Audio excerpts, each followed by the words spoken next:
How excited are you to be here? Oh, it's amazing. I spent the first 2 or 3 days, first time I've ever been to Lagos, and it's just incredible. The people are so strong, they're so passionate. I love it, and I'm really fired up, and it's fantastic. Lovely people. Wonderful. And God we're bless you. excited as well. We're in for a real treat. We're really excited to hear about your world of chocolate. So I'm going to leave you to it as you take the stage. Okay, thank you. Thank you, everybody. My name is Angus Kennedy, as you know. I am a chocolate taster, which is all a bit curious, really, because I don't actually know how that happened. I believe in miracles. How many of you believe in miracles? Yes, brilliant. Those of you who didn't put your hand up, I think by the time I've finished my talk, that hopefully we'll see a few more hands. Because actually, when I think about it, the fact that I'm standing here alive is a miracle. The fact that I'm giving a talk is also another miracle. Because when I look back at my life, I'm going to take you in my time machine now. Let's go back to 1973. Angus Kennedy is 9 years old. We're in a suburb in North London. I was born in London, and it was Christmas Day. Christmas Day, I was there beside the Christmas tree, and I had the present for my father. And you know, like you have an auntie or uncle or dad or something, and they have their own chair. Well, he wasn't in his chair, so I thought that was a bit unusual. My mother was a bit upset the night before, but I wasn't really listening because, you know, it was Christmas and I got some big presents to open. So I went and I gave my father on his empty chair, and I went back and I saw a present from him. And a little note on it, and I read it, and it said, "Dear Angus, to my son, I will always love you and live the dream." And I thought that was a bit odd, because normally it's just like Happy Christmas and we open the presents. So I looked round at my mum. She was crying, and that was actually the last present, so I thought that my father gave me, the last gift. But I was wrong, because the greatest gifts are ones that you can't see. So on that day, on Christmas Eve, my father passed away. And then, no, don't worry, it's not a sob story. It's made me really strong, actually. You turn your weaknesses into your strengths. So I got to a stage where my mum, bless her heart, I love her to bits, she started drinking. So I don't know if any of you know anyone that's been drinking, but it's quite a difficult problem. And it's just like having a drug addict in the family. So she started drinking, so that was all completely like inconvenient. Then I didn't go to school, so I was 9 years old, so I haven't actually been to school after that. I was kind of homeschooled, and so I've kind of taught myself, which is a bit cool, really, because I failed all my exams, and here I am, a miracle, standing in front of you, talking, and I'm still alive. And people say to me, "Angus, you got the best job in the world. How did you do that? You failed all your exams, you were a dropout in school, everyone said you were a failure." But, you know, it was that gift that my dad gave me, the spiritual gift that we've all got when we look in the mirror. And the word miracle is very interesting. I'm a writer. You can see I've written 8 books, by the way. The word miracle, you look in the mirror calls. The mirror calls you, and you look in, you find your gift. So I got to a stage where, in my youth, I was eating chocolate to continue living, and now I eat chocolate for a living, which is why I'm 5 miles wide. And I know you're going to ask this question, so let me just, why on either sides of a bus, right? Okay, well, I do something called fasting. I fast every equinox, so I have a water-only diet. So when I feel I've, had too much chocolate, I fast. So that's how I stay the way I am. Anyway, we need to get into some chocolate. If you can ask me some questions about fasting later on. But this is about eating food, not about not eating it. So I got into the chocolate industry really by default. I think God sentences you to your greatest pleasures sometimes. So I became, through my school life, I'm now a representative of an industry Let me just move this. It sounds a bit like crackly there, doesn't it? Is that better? Right. So chocolate, it's another miracle. I'm sure lots of you how many of you actually, does anyone here make chocolate already? The chocolatiers? Fantastic. Good. Is anyone into cocoa farming or growing? Fantastic. Well, I'm hoping I'm going to give you some hope. Good. So, and what about just people that just generally use chocolate for the cooking or even just want to eat it? That's when everyone puts their hands up. That's about right, because 90% of all the population like chocolate. 10%, well, I don't know. Could they be lying? I'm not sure. But the miracle about chocolate was it was described in the early days as a drink that was a medicinal drink that was so disgusting it was only fit for the pigs. And I thought that, so it's come a long way since then. Chocolate was assisted by the help of the Cadbury brothers, who just simply put milk and sugar in that disgusting drink. It's quite simple, it's no rocket science. And then in 1847, the Fries, I'm sure some of you might have heard of Fries, it's an old name. I remember when I was at school, I had a Fries Chocolate Delight that was still owned by the Fries brothers. So then the history, and then we had Mr. Fry comes along and molds the first chocolate bar. And then after that was Mr. Nestle comes along and invents something called condensed milk, which made it possible so we could have milk chocolate. And then the final major invention that made chocolate possible was a guy called Mr. Lindt, who invented something called a conch, which then made the particle size of your chocolate enabled to make it smaller, which is quite interesting in itself, because certain markets would define, you'd have a chocolate which would, for a Swiss market or Japanese market, you'd have a very fine chocolate. By the way, we are going to be testing chocolates, and someone told me if you didn't bring chocolates into Nigeria, Angus, they just wouldn't let you back to Heathrow. So we've got plenty of chocolate for you coming. So promise me you're not going to eat it until we start talking about how to test it. So this is like self-control. So chocolate, I want to talk about opportunities really for Nigeria. I have done my homework, I've done my best, I've been to museums and everything. Now I believe that there is a massive opportunity for farming, so you farmers here and those who aren't farming, chocolate, as you probably know, was Nigeria was the second biggest producer of cocoa in the 1970s. And it was because, as you all know, because of the oil and the gas and so on. I wouldn't say that was a mistake, because obviously if there's money coming in from oil, then why would you want to grow cocoa? But actually, if it had continued and the government had carried on giving support, then this country would probably be $150 to $200 million a year in foreign income. So I think that's a bit of a lost opportunity. And I'm sure that the cocoa farmers here would share the same story. Look, it's tough being a cocoa farmer. I know cocoa farmers from all over the world, from Ecuador, Peru, South America. There's 6 million of you, so don't worry, there's plenty of you. But you are the real reason why we have chocolate. And 70% of all the cocoa is grown in West Africa, but the African nation only accounts for 2% of the entire market. So there's something not quite right here. And I think there's a huge opportunity for you to experiment with flavors and to bring your own chocolate, to grow your own cocoa. Now there's another opportunity for you people who are, we've got GTBank here. So there you go, there's your first partner, that's what you need. Okay, the government, that's a little bit hard work, but if you've got money, then if you sell a sack of cocoa beans, your price is 10 times if you manage to roast it and grind it. So this is where, the big players come in and they take that business, because, I'd say the big four pretty much are doing that. So I think there's an opportunity there. There's also an opportunity to make your own chocolates as well. I've heard a lot about this massive growing economy in Nigeria. It's a really, really strong economy. And you've got probably 5 to 10% of your population are quite affluent. There's plenty of places where you can sell chocolate, and I'm sure that's growing. In fact, everywhere I go in Lagos, something's been built. It's incredible. So in 10 years' time, it could be a very different landscape. Lots of shopping centers, I don't know. You'll have to tell me. So I think there is an opportunity for you to definitely get some chocolate and to make your own, especially with the Nigerian cocoa bean, which is quite unique. So chocolate. What makes chocolate so popular? Well, this is really interesting, because I've been a journalist for 35 years for this magazine, so I'm such a cynic. I don't believe there's a cure, by the way. So chocolate is a very good product. It's very popular. In fact, it's so popular that by the time I finished this talk, 8 million people would have just eaten a piece of chocolate. 8 million in 1 hour. We eat so much chocolate. We eat 7 million tons of chocolate a year, which is equivalent in weight. And I was asking my kids. I've got 5 kids, by the way. Same mum, too. That's got something to do with chocolate and champagne, so I'll have to confess there. So, yeah, where was I? Yeah, so chocolate is actually a really popular product. And there's lots of research you can look at, but my favorite is research done by Ferrero. It's 5 years ago. I know everyone at Ferrero. They're really nice people, fantastic company. Now, they asked, okay, it was in Britain, but it's a good representation of Europe. They said, okay, what would you give up for chocolate?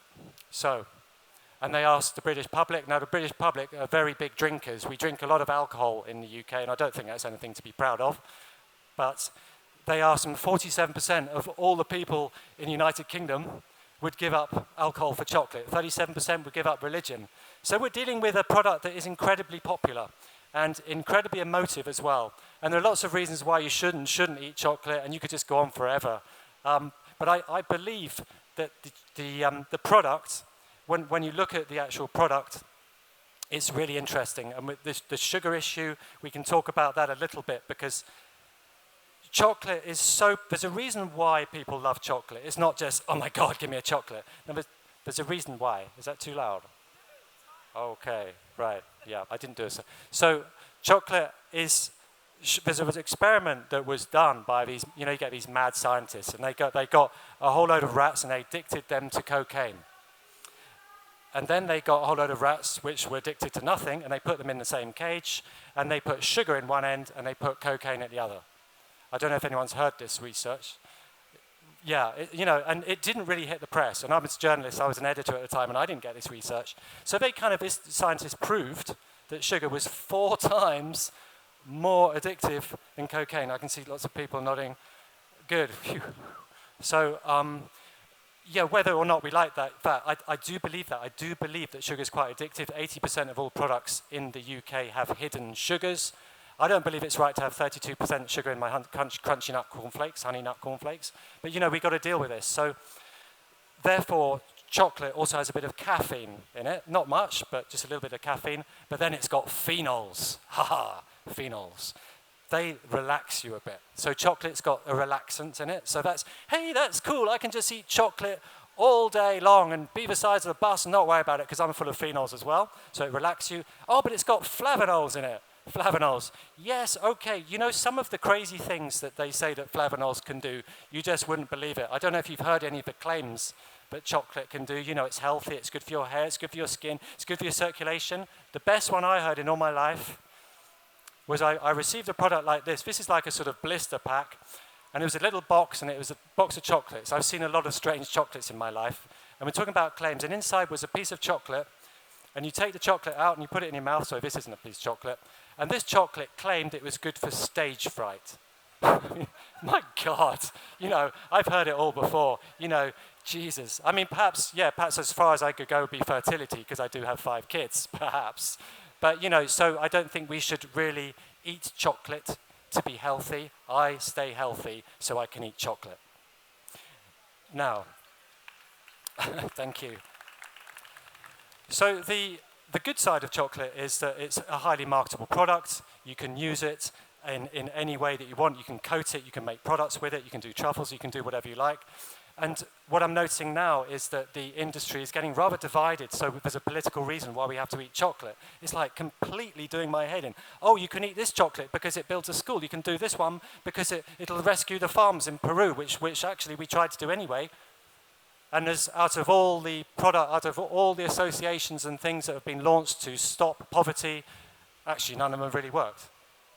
And you know why I eat chocolate? Not because it's good for fertility, because I want to, yes, of course I would love to rescue a school, of course I would like to give to charity, but when I eat chocolate, there's a really strange reason why I eat it, and that's just because I simply like it.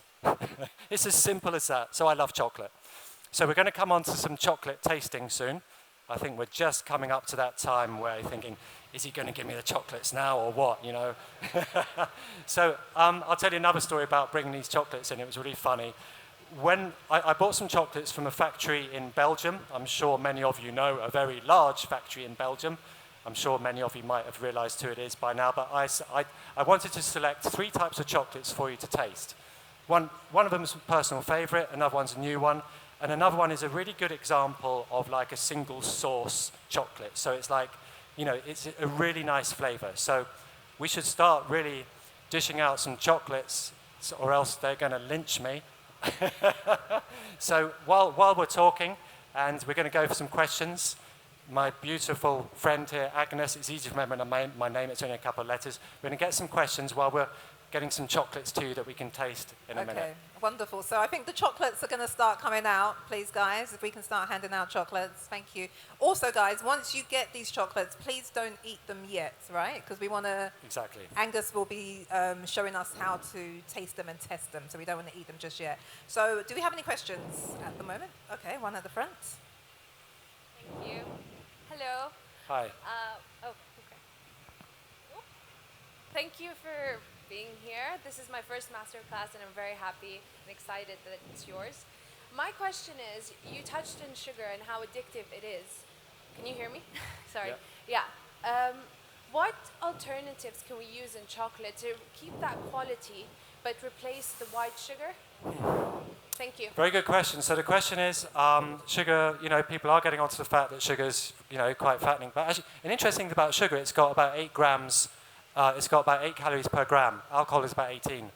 So, we're looking at, a product that, and a lot of the sugar that we consume, actually, soft drinks industry is a bigger culprit than the confectionery industry. So these, I don't know if anyone's, I'm sure as many of you have been to America, but they've got these huge, I went out with my family, I'm going to come on to a little story, but it had like mega bucket, and inside there must have been about 2,500 calories of sugar. Now that's completely wrong.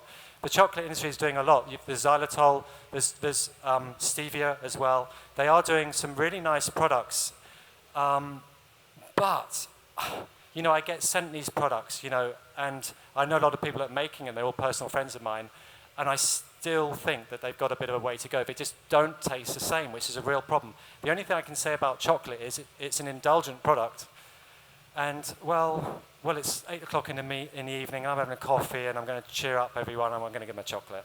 So, I always think it will have an element of indulgence. Okay, we have another question from the gentleman at the back over there. Good evening, Angus. My name is David. My question is, you just said you didn't have any formal education. Means all you know about chocolate today is hands-on learning. Why I'm asking this is that most of us in this part of the world believe in paper qualification too much, and we put a lot of emphasis on it and forget hands-on learning. So I want to know how you learned. Oh, okay. So just to correct me if I'm wrong, the question you're asking is that you put a lot of emphasis on education. On Not formal education. Paper.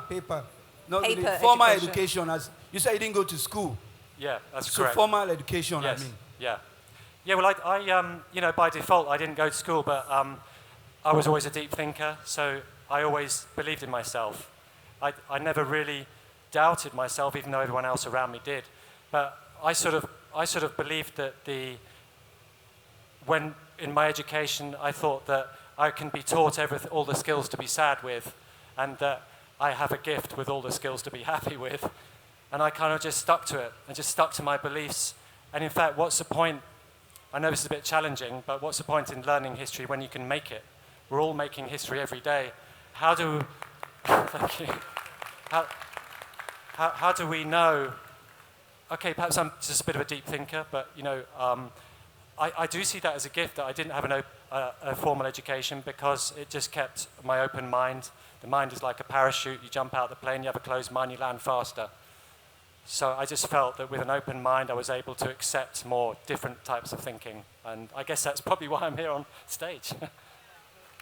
Should we take one more question at the back over there? There's a gentleman at the back. Thank you. Yeah. A very good evening, Mr. Angus Kennedy. Good evening. Welcome back to Nigeria. Thank you. Let me I'm greet loving you it. in one of the languages of Nigeria, especially in Lagos. One of our languages in Nigeria is Yoruba. I will say, "Ẹ káàbọ̀, sir." Welcome, sir, to Lagos. What did he say?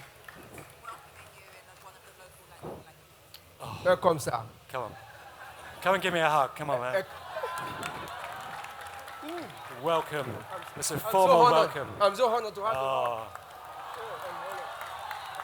Let's give you some energy. Oh, God bless you. Thank you. Oh, I'm so touched. I'm going to burst into tears in a minute. There's nothing I'm like not the finished. audience. They're so good. This is about them anyway. I was It's not going about to me. ask you, you said that when you love chocolate so much, and when you eat chocolate and you get fat, what you do is that you fast. Many Oh. Nigerians here are looking for a waist like that. Yeah, it's There a are really many good question. Who love chocolate, and they don't know how to burn their fat. What kind of fasting are you doing? Yeah, so yeah. tell us so that we can burn our fat. Okay. Thanks. That's a very good question.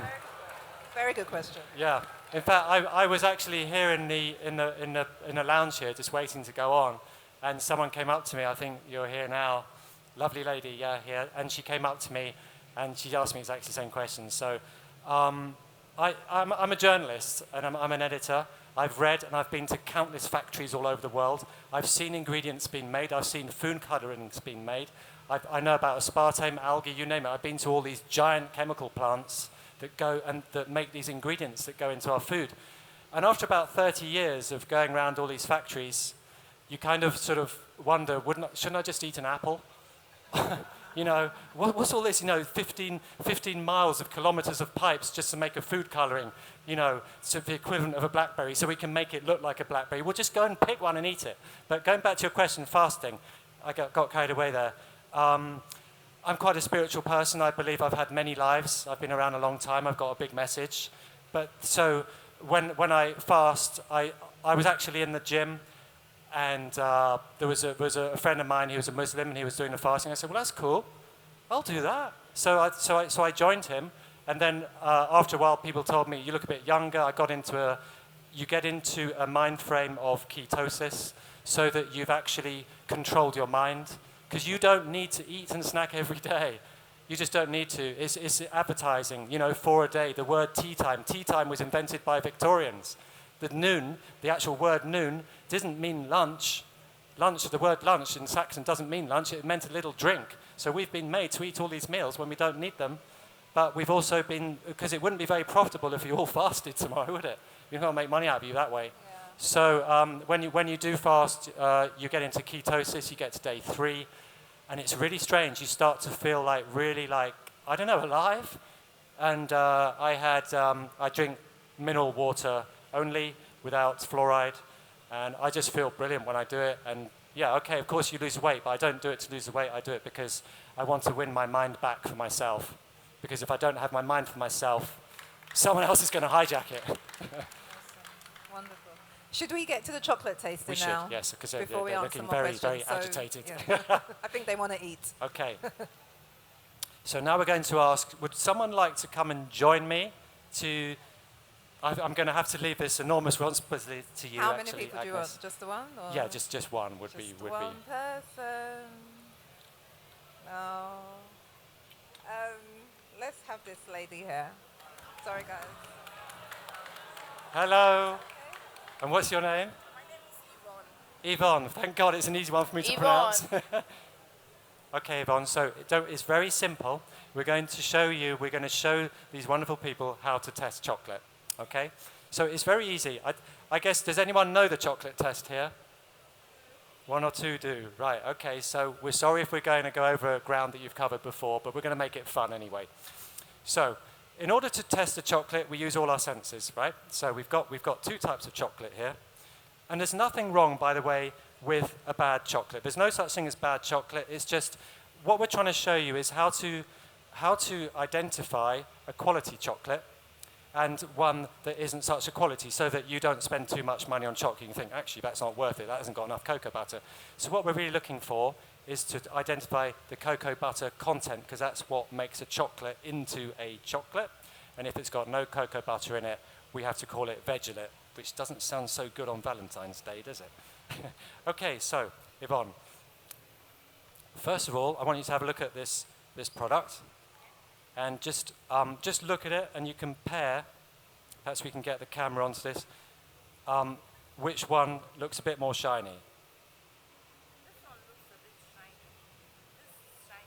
This is shiny. Okay, so phew, she's got it right.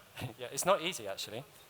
The dark one is shinier. Yeah, okay. So we're looking at a product that is a bit shiny, smooth. It's like a gloss print. You know, when you go to get your photographs, your magazine. So you're looking for a product that's nice and smooth, And now the next stage is to actually, if you just rub your finger on the back of it quite hard and press, and you move your finger across it, and now this one, do you notice a difference? What's the difference? This one is on it. When you touch it, it's on it. But this one is not more on it. She's got it right. Whew. There we go. Yes, exactly. You got it exactly right. Well done. So she's done it.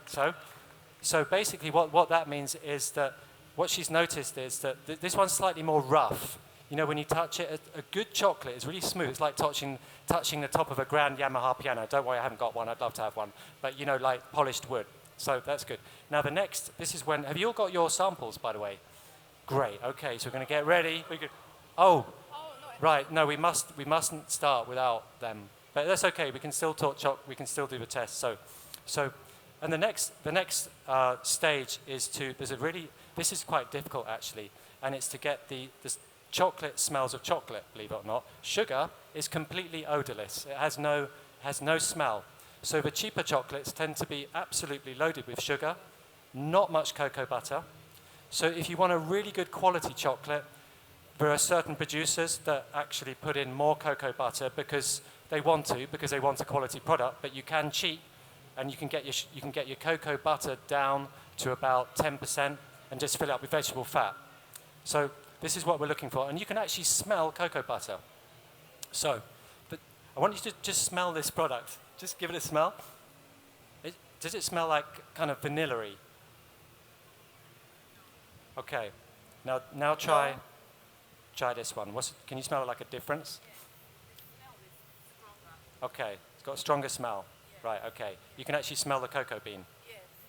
Yeah. Okay. So that's good. We're doing well so far. So has everyone got their products? Does everyone have chocolate now? Oh my God! I'm not going to go home at this rate. Do we have more to give around? I hope there's still more. Okay, it's coming. It's making its way to you now. It's making its way. Okay, so Yeah, all right. yeah. Tell you what, should we have a couple of questions while we're waiting for them to have their? Yeah. Okay, any more questions from people? Right. Okay. Let me go around this side. Actually, we've got one more test that we can do before the next question. It's Okay. called the snap test. Right, we can do this. So what I would like you to do is to snap. Have you got good sound here? Right, so we're going to snap a piece of this chocolate. So you get the sound right in, and we're going to listen, give it a good crack. Okay, well, we need to get that. Tell you what, shall I put it in my microphone? Hang on. This is called a snap test, but normally we would have a big mic just right here. Oh, it's not picking it up. Anyway, did you hear anything? Good, thank God for that. Right, this one, I'd just like you to break a piece off there. Well, it just doesn't make a noise. So the reason why it doesn't make a noise is because it's got vegetable fat in it, so it's a bit bendy.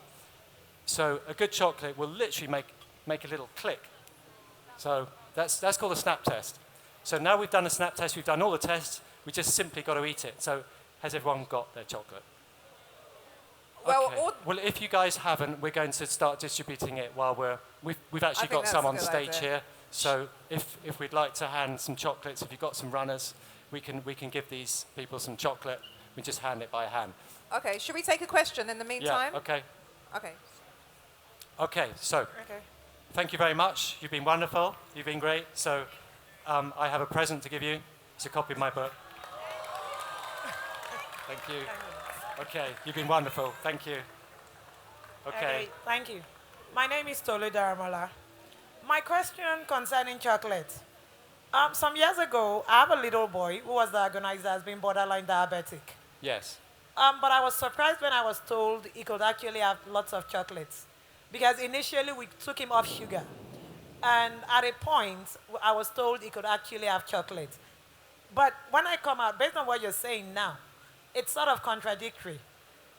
So I'm wondering, could it be a particular type of chocolate? Or why would I be advised to give him chocolate? That's a difficult question. So diabetic child was said it would be okay to have chocolate. It's a bit strange because chocolate has 49% sugar in it, and the other percentage is fat. So I don't, without knowing who that person was, I think that is a bit of a contradictory term, really, to say that you can have chocolate, unless they said that you can have sugar-free chocolate or something like that, which is quite common. Yeah, I mean, unless they said to you it's okay to have sugar-free chocolate, but normally, correct me if I'm wrong, someone who's diabetic shouldn't really be having any sugar at all. So I wouldn't recommend that they have chocolate unless they checked it was sugar-free. Really, be on the safe side. Always be on the safe side. Has everyone got their chocolate now? Yeah, I can. Oh my God, I'm going to go around and give you guys some of this myself. This one, just give them a handful of this one. Anyway, you guys haven't got chocolate, you're going to be better off because we're just going to give you a big handful. Hi. Okay, one more question. Yes, my daughter is a vegan. Oh, yes. And she likes to make lots of things with chocolates, cakes. But what's the best vegan chocolate? That's a really good do you question. get to taste vegan chocolates at Yes, all? I do, yeah. There's several brands in the UK launched Plamil Foods, Moo-free chocolate. They're just coming out of nowhere. Vegan has got so popular that people like myself even think, actually, that's quite cool to eat. You know, there's a massive vegan chocolate market, by the way, in Europe. Is the fastest growing sector of the chocolate industry. If you can't have milk, lactose-free, then you wouldn't really be missing the chocolate because you wouldn't be able to have it anyway if it was a lactose-free. But I totally get it. I think that we shouldn't be eating so many animals, and that, you know, if we do manage to eat chocolate with less milk in it and a vegan product, it's good. So there are lots of types of vegan chocolate in Europe. In fact, it's really big, especially in Germany and the UK and leading markets. So yeah. But on the back of our little, there's some product. You can look me up and I'll send you the addresses of the best places to get them from. Thank you very much. Okay. Right. I know if... I just Okay, so... Are we sorry, done? Sorry, yes. Right, so what's right. next? Are we doing tasting? Have Okay, we so tasted? what we're going to do is now everyone's got this chocolate. Is all I want you to do is take a handful of it.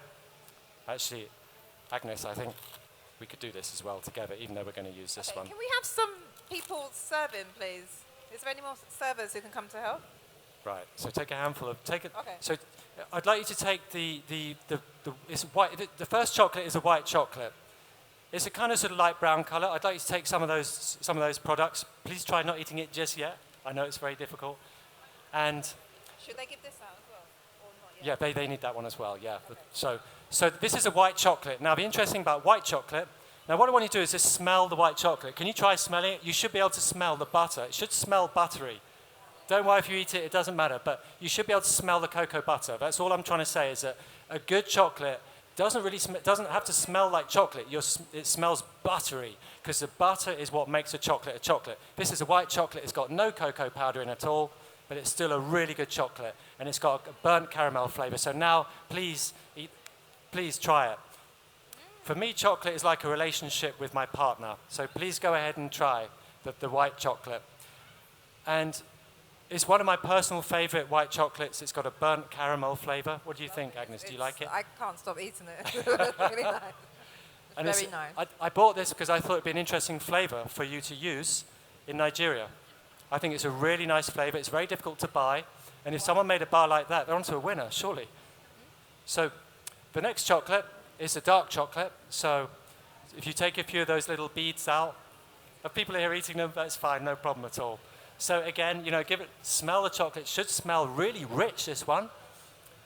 Chocolate is like a relationship with your partner, your wife, or your husband. Sometimes it gives you a big kick. Sometimes you never forget it. And sometimes, well, it's not the one that you booked. But this chocolate, you put it in your mouth, it gives you a bit of a kick. It's like, and this is a single source Madagascan bean chocolate. So what that means is that the bean only comes from this single farm. So what happens with a lot of cocoa beans, they get mixed up together. So this gives you a unique flavor from Madagascar. So you can close your eyes, and for me, a good chocolate just finds its way to you. I guess like a good partner, right? Okay. How are we doing? Okay. Okay, so I'm going to, the final chocolate, we're making a bit of history here. It's called Ruby Chocolate. The pink one in your bags is not available on the Nigerian market. So I would like you to just start enjoying that one. And you're all making history because you can't buy it here in Nigeria. And that took me so much time to bring it in through customs, honestly. They wanted to take it off me. So it's the first time this chocolate is being eaten in Nigeria. Yes. So you guys, you're the first people to eat this chocolate. You're making history. Making history. You simply can't buy it here. So, and I tell you, I fought tooth and nail to bring it in. Right, okay. Now, while you're enjoying chocolates, and please hand them round for everyone to enjoy, because basically, if you start getting bored of me, it doesn't matter, because you can just carry on eating chocolates. Now, the second part of my talk kind of tunes into the gentleman's question here at the back about education. I've made my life for myself. I got to about 50 years old. My life was like up and down. So one minute I'd be really rich in a £1 million house. The next minute I'd be bankrupt. And it was like, my life was going like this. And I wanted to reevaluate myself. So at the age of 50, I decided that I didn't want these roller coasters. I wanted to be steadily wealthy.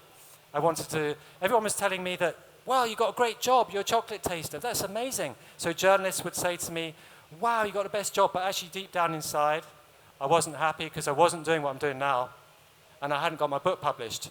So I started reading and reading and reading. Everything is on YouTube, everything is in books, everything you need, all the self-help books. So I read every single book I could get my hands on, and I realized that the main problem with life is that most of the people around me were concentrating and focusing on the things that they couldn't have.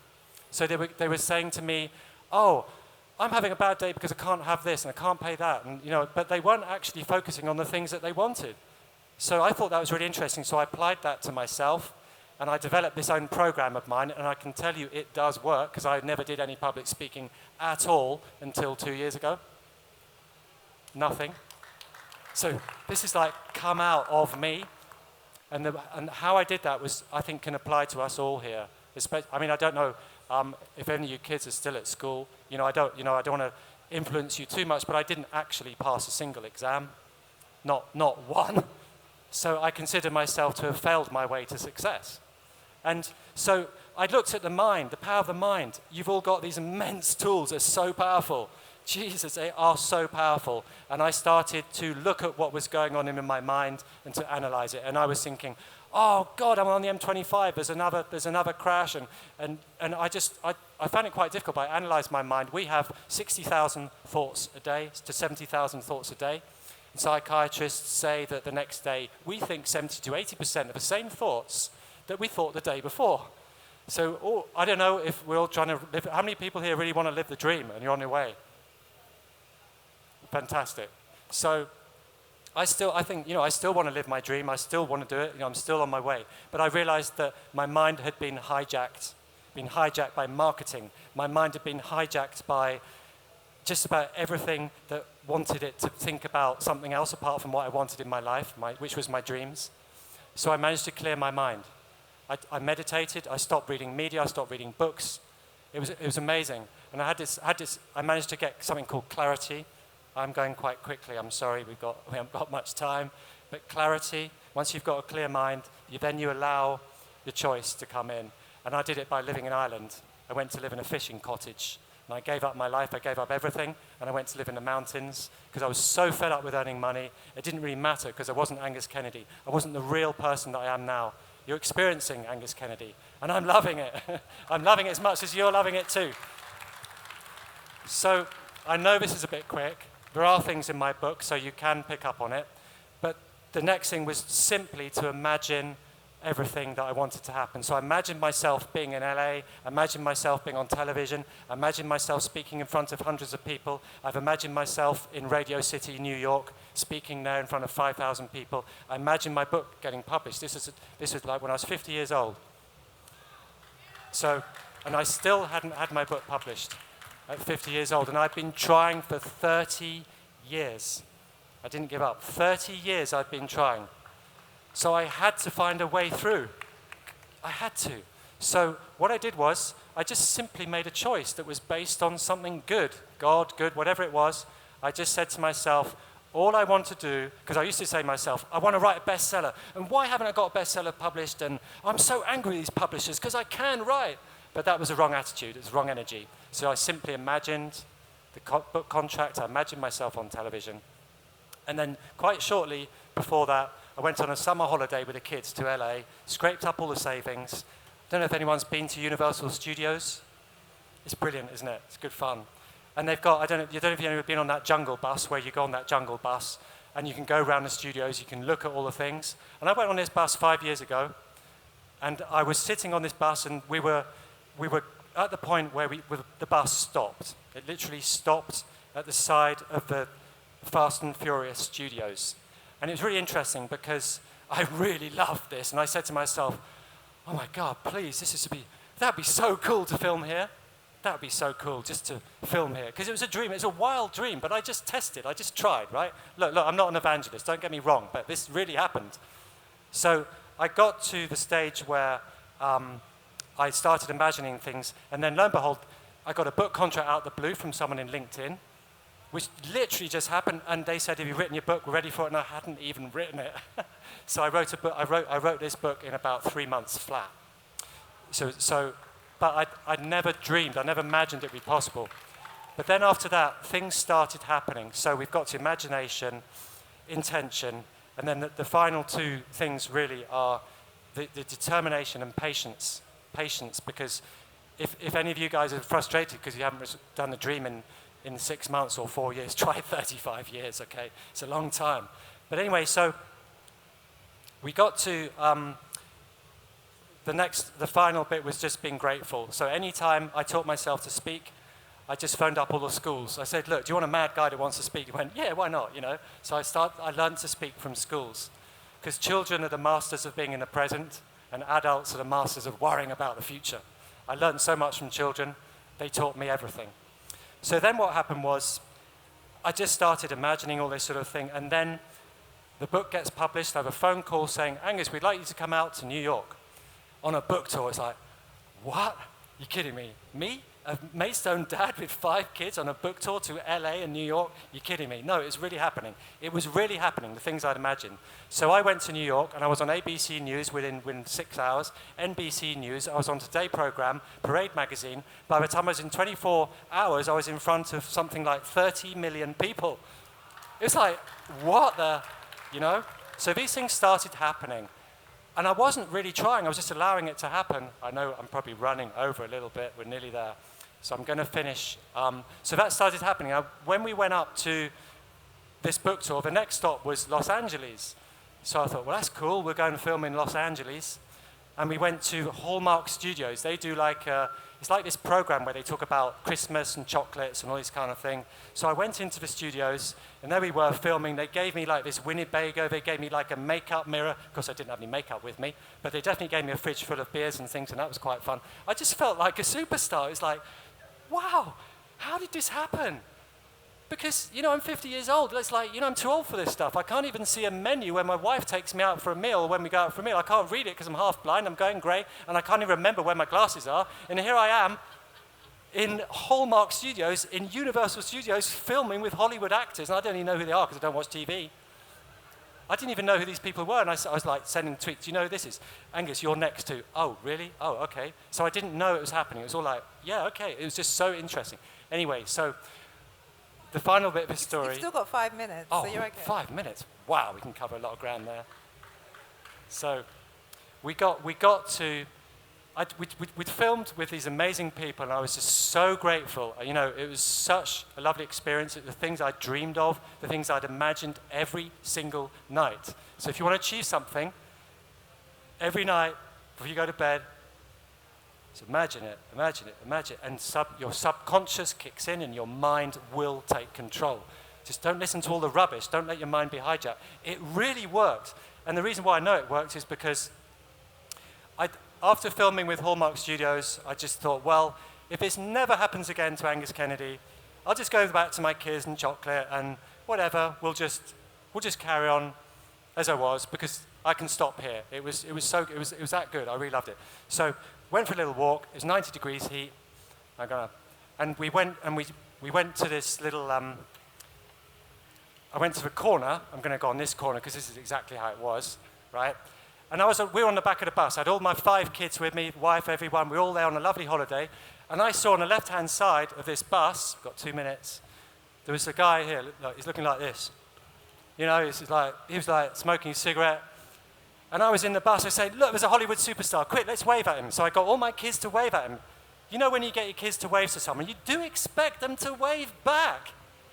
You know what he did? So this guy, he did look quite famous. He just had his glasses on.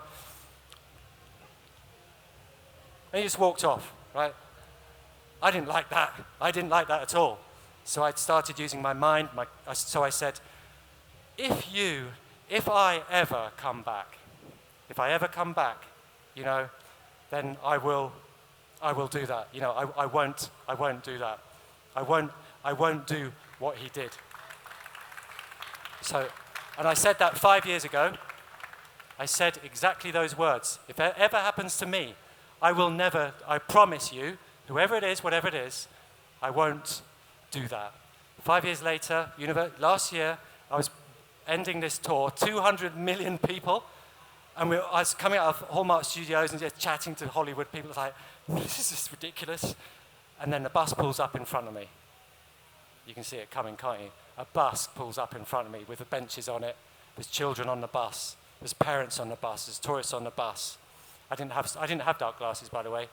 And guess what? They waved at me. They waved.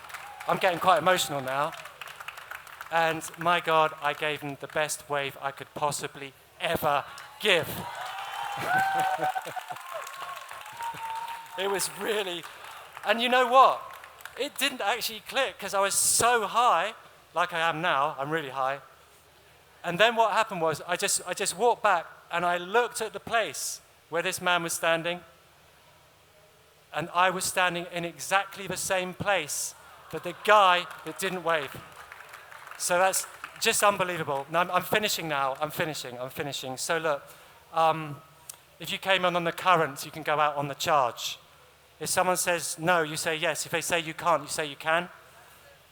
You can do it. That's all I'm trying to say to you. Be entrepreneurial. You've got the bank with you, GTBank. You've got a wonderful company. You've got sponsors. You've got Nigerian strength, which is truly amazing. I've never seen anything like it. It's incredible. You really can do this. You've got everything you need. I don't need to tell you about being strong. You've got it already. So when you go out of this room, you'll be captains of your ship. You know your coordinates. You clear your mind. And I promise you, you'll get there.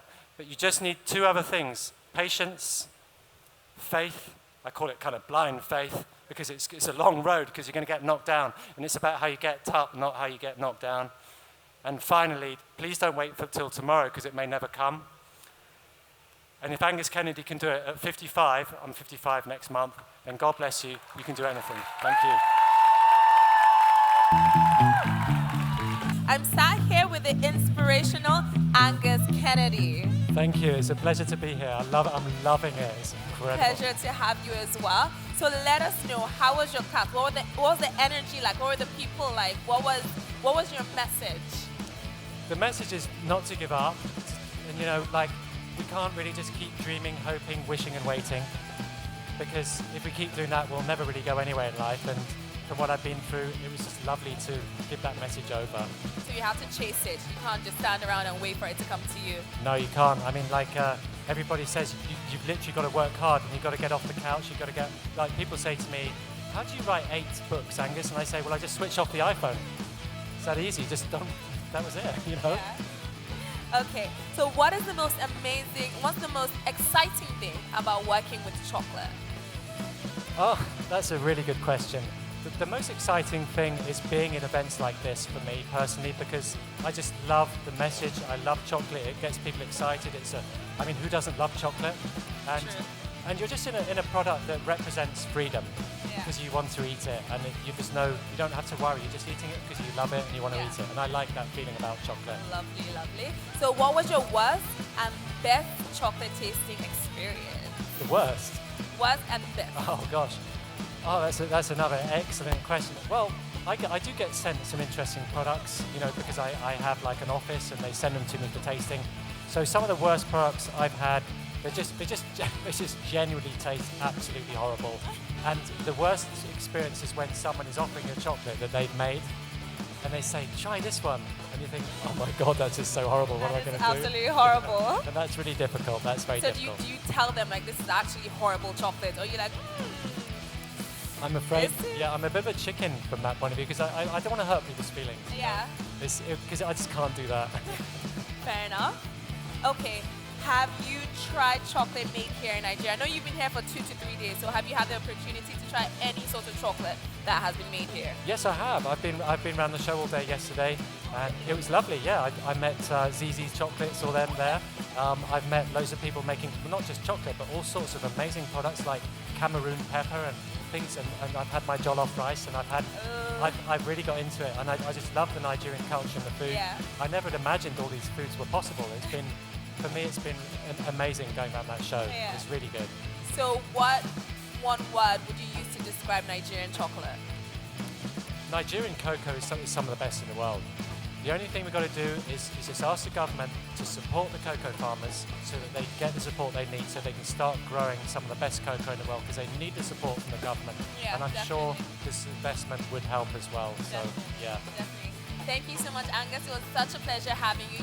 Your class was amazing. It was inspirational. They gave you a standing ovation. That's unbelievable. I couldn't believe it. I haven't seen that the whole time I've been here. Do you want me to tell you a secret? What? In my hotel last night, I imagined a standing ovation. And you got it. Right? No, I mean seriously. When they did that, I couldn't believe it. But they're such lovely people. Nigerians are fantastic people. Thank you so much.